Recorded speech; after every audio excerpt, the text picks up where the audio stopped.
Philip's manager napasagot sa reaction ng concert-goer sa Sulphur.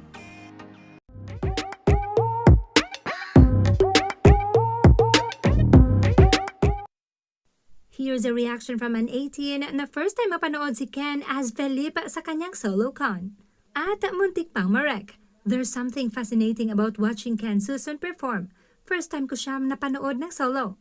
Off stage, he carries himself with warmth and humility. Yung tipo ng presensya na nakadikit talaga yung paa sa lupa at komportable ka pag malapit siya. But the moment the lights come on and the music starts, a different side emerges. Hindi ibang tao ka, but a different expression of the same soul.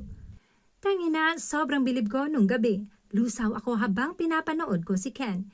Every movement, every note, every pause felt intentional. His musicality isn't just heard, ramdam mo eh. There's something about him na nakahugot ng crowd tsaka masyado personal. The quiet confidence, the connection.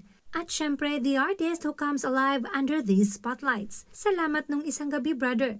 May maliit tayong mishap dun sa apoy pero hindi ibig sabihin nun na palitan yung saya namin makita ka. These photos capture only fragments of that transformation. Sana ma-enjoy nyo. We love you, brother. Salamat sa banding sa amin nung gabi. Nag-enjoy kami sa party mo. And with this, Philip's manager commented, galing ng pagka-describe mo kay Ken. Kasi parang ganyan ko din siya nakilala at kahit ilang taon na kaming magkatrabaho, ganyan pa rin pagkakilala ko sa kanya. Maraming salamat for your kind words and I assure you that our team will only improve from here. OP also replied with, wow, Miss Bea, I didn't expect makita niyo tong post ko.